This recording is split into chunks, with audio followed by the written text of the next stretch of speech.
Hello friends, in this video we are going to discuss gas laws. हम ये series जो बना रहे हैं वो क्या है, डेफिनेशंस के बना रहे हैं. उसमें हमने 5 डेफिनेशंस डिस्कस करनी है. और यहाँ पर हम क्या है, जो गैसेस हैं वो हमारे लिए बहुत ज़्यादा इम्पोर्टेंट मैटर है, क्योंकि जो वायुमंडल है वो एक तरह से जीवन का आधार है. उसमें ऑक्सीजन भी है जिन्हें हम सांस लेते हैं. तो जीवों के लिए सबसे जरूरी गैस है ऑक्सीजन. और गैसेस के बारे में जानना, गैसेस के ऊपर हमारे पास जो 2 इंपॉर्टेंट वेरिएबल्स हैं, टेम्परेचर और प्रेशर, इनका प्रभाव देखना. ठीक है. और फिर टेम्परेचर प्रेशर को चेंज करने से गैसेस कैसे बिहेव करती हैं और उनके बिहेवियर में जो चेंज आता है टेम्परेचर प्रेशर चेंज करने से, चेंज इन बिहेवियर कैसे हमारे लिए यूजफुल हो सकता है. ठीक है. तो इन चीजों को जानने के लिए हमारे पास क्या है, यहां से हम देखेंगे. सबसे पहले क्या है, एक आइडियल गैस इक्वेशन है जिसे हम आइडियल गैस लॉ भी कहते हैं. तो सबसे पहले यही होगा हमारे पास आइडियल गैस इक्वेशन. नंबर 1 हम लेंगे यहाँ पर. Number 1 ideal gas equation. Gas equation मतलब कि मैथमेटिकल हमारे पास रिलेशनशिप है. कोई हमारे पास गैस है, क्या आप देखिए प्लीज. गैस हो गया यहाँ पर, एक सिलेंडर है और इसमें पिस्टन लगा हुआ है. तो पिस्टन पे हम ऐसे ऊपर के ऐसे यहाँ से प्रेशर बढ़ा सकते हैं या प्रेशर घटा सकते हैं, इधर से. देखिए प्लीज, यहाँ पर ये सिलेंडर है जिसमें किसी भी गैस का, मान लीजिए ऑक्सीजन गैस है, उसके यहाँ पर n मोल है. जब भी कोई गैस होगी उसकी अमाउंट है n मोल. इसका अपना कोई प्रेशर भी होगा, कोई ना कोई वॉल्यूम भी होगा और टेम्परेचर यहाँ पर होता है. राइट. तो ये किसी भी गैस के लिए इस तरह से 4 वेरिएबल्स है. अमाउंट, कितनी गैस हमें लिए, ये भी हम कम ज्यादा कर सकते हैं जरूरत के अनुसार. फिर वो जो वहां पर मैटर है गैस का, उसका टेम्परेचर क्या है. ठीक है. फिर वो जो वॉल्यूम कितना है और किस प्रेशर पर वो गैस है. तो ये 4 वेरिएबल्स हैं. तो इन 4 वेरिएबल्स को आपस में जो इक्वेशन रिलेट करती है, दैट इज PV = nRT. इसे क्या बोलते हैं भाई, हम इसे बोलते हैं gas equation. P is the pressure of the gas, V is the volume, N is the mass. ठीक है. नंबर ऑफ मोल होता है ये, N नंबर ऑफ मोल. अब ये 1 मोल में इसमें N की वैल्यू बढ़ती हो सकती है. और यहाँ पर क्या है, यार गैस कांस्टेंट है, किसी ये कांस्टेंट है जो हर एक गैस के लिए ये यूनिवर्सल गैस कांस्टेंट है. And T is the temperature of the gas. तो इसमें देखिए प्लीज, हमारे पास कोई गैस अगर है, उसका क्या प्रेशर हमारे पास P1 है, वॉल्यूम V1 है और टेम्परेचर T1 है. देन N ये इसका अमाउंट है, R ये कांस्टेंट है. देखिए प्लीज, ये चीज क्या है, अमाउंट इनटू गैस कांस्टेंट. ये भी कांस्टेंट है, ये भी कांस्टेंट है. तो क्या बन जाता है, इक्वल टू कांस्टेंट. तो किसी भी गैस के लिए हम टेम्परेचर प्रेशर वॉल्यूम को जैसे मर्जी चेंज करें. मान लीजिए टेम्परेचर चेंज किया हमने, क्या प्रेशर चेंज होगा, वॉल्यूम चेंज होगा. प्रेशर चेंज किया, टेम्परेचर चेंज होगा, वॉल्यूम चेंज होगा अपने आप ही. वॉल्यूम चेंज करें तो क्या, ये भी उसमें चेंज हो जाएगी, ये चेंज हो जाएगी. ठीक है. लेकिन ये हमारे पास क्या है कि प्रेशर वॉल्यूम का जो प्रोडक्ट है डिवाइडेड बाय टेम्परेचर हमेशा कांस्टेंट ही आएगा. ये चीज हमेशा कांस्टेंट ही आएगी. तो इसे ऐसे लिख सकते हैं कि P1 V1 over T1 is equal to P2 V2 over T2. तो ये हमारे पास क्या है, आइडियल गैस इक्वेशन का दूसरा फॉर्म है. एक ये फॉर्म है, एक ये फॉर्म है. और न्यूमेरिकली ये दोनों जो फॉर्म्स हैं बहुत ही ज्यादा यूजफुल है, बहुत ही ज्यादा यूजफुल है. ओके. दूसरा पार्ट कैसे हमारे पास प्लीज, अगर हम यहाँ पर क्या है, गैस का टेम्परेचर कांस्टेंट रखें और इसके ऊपर क्या है, जैसे प्रेशर बढ़ा दें प्लीज. प्रेशर क्या है, ये पिस्टन नीचे आ जाएगा. देखिए प्लीज, और पिस्टन मान लीजिए यहाँ पर आ गया. देखिए यहाँ पर है तो वॉल्यूम आधा हो गया. अगर यहाँ से हम प्रेशर को ऐसे, ठीक है प्लीज, प्रेशर बढ़ा के प्रेशर को डबल कर दे तो ये पिस्टन यहाँ आ जाएगा और वॉल्यूम आधा हो जाएगा. तो इसका मतलब क्या, देखिए प्लीज यहाँ से, so volume is inversely proportional to pressure. देखो P को नीचे ले आओ, ये कांस्टेंट है, सारा कुछ ये आपका ये कांस्टेंट है. और 1/P बॉयल्स लॉ। क्या बोलते हैं इसको? Boyle's law. यहां से the volume of A given mass of A gas and constant है ये is inversely proportional to pressure at constant temperature. T is constant and this is known as the Boyle's law. ये एक तरह से gases के बारे में सबसे पहला लॉ है और उसका पहले example PV equal to constant. PV equal to constant ये भी बहुत ज्यादा यूजफुल इक्वेशन है। इसमें हम क्या है बहुत से न्यूमेरिकल्स कर सकते हैं। क्या कि कांस्टेंट टेंपरेचर के ऊपर क्या है हम गैस का प्रेशर जितना मर्जी चेंज कर दें तो प्रेशर चेंज करने से वॉल्यूम चेंज होगा तो क्या होगा, लेकिन जो प्रेशर वॉल्यूम का जो प्रोडक्ट है वो हमेशा वही आएगा ऐसे। And this is very very important. P1 into V1 is equal to P is equal to V2 is equal to constant। ठीक है, इससे भी हम बहुत से न्यूमेरिकल्स सॉल्व कर सकते हैं।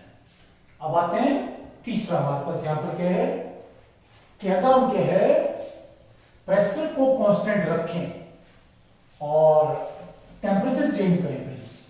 ठीक है प्लीज, हम क्या करेंगे यहां से थर्ड में PV is equal to nRT, right, and V is equal to nR over P into T.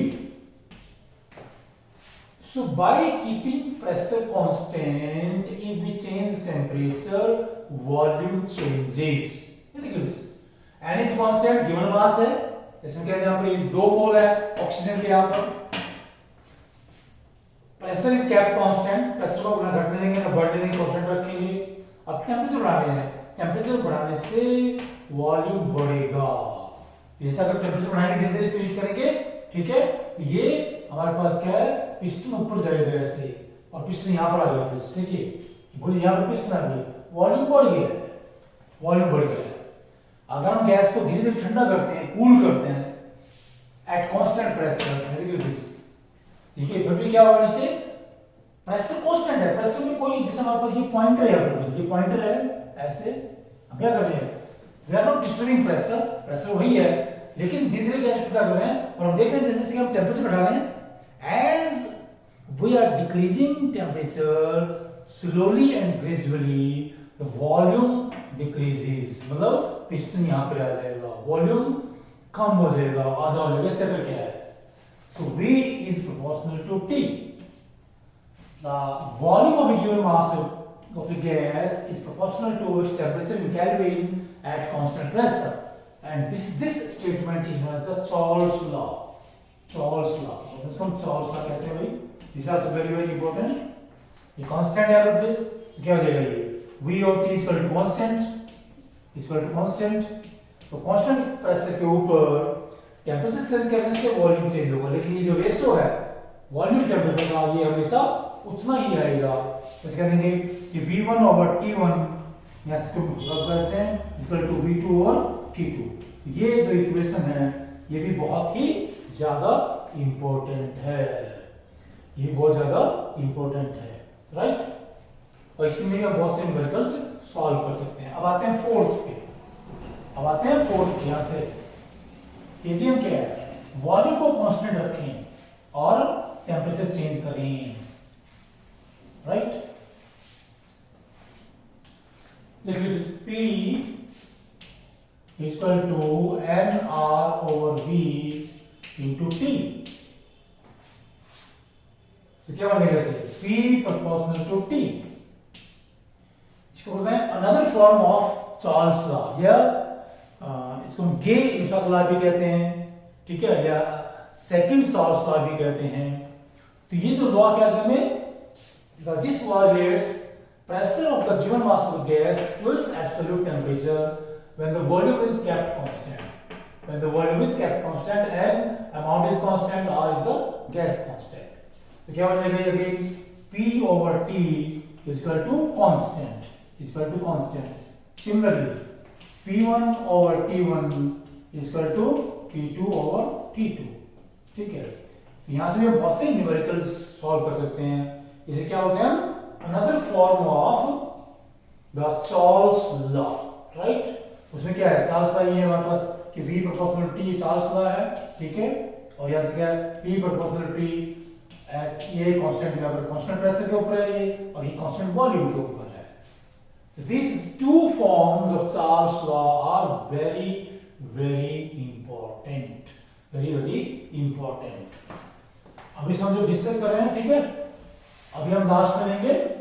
हमारे पास क्या एक चीज बच गया, अभी हमने क्या है लास्ट में देखेंगे.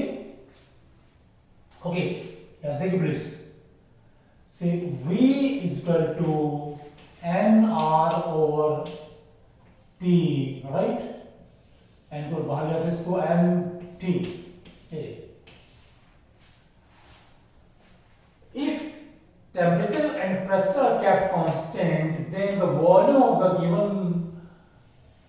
volume of the given gas is proportional to its amount. V is proportional to N. And at a given temperature and pressure, if N is equal to 1 mole, then volume of every gas is constant and equal. क्योंकि जब हम जानते हैं बात ये कि अगर gas के नॉर्मल टेम्परेचर प्रेशर के ऊपर है तो हर एक गैस का जो वॉल्यूम है एक मोल का वो 22.4 लीटर आता है. This is very important. This इसको क्या होता है एवोगैड्रोस लॉ. हमारे पास रहेगा ये फोर्थ हमारे पास था please. Fourth Avogadro's law, Avogadro's law, ठीक है. और ये जो हमारे पास हमने भी देखा था कि नंबर है Avogadro's number. So please, at NTP, 1 mole of every gas has this much volume. This much volume, or the volume of a gas depends on its amount at constant temperature and pressure. So these are the two different statements of Avogadro's law, which is also very important for gases. So in this way we can discuss all the 4 laws about any gas or all gases with the help of ideal gas equation. And these laws and their formulas are highly useful in tackling, in solving large number of numericals which we face in different exams of chemistry. Okay, please. Thanks. Namaskar.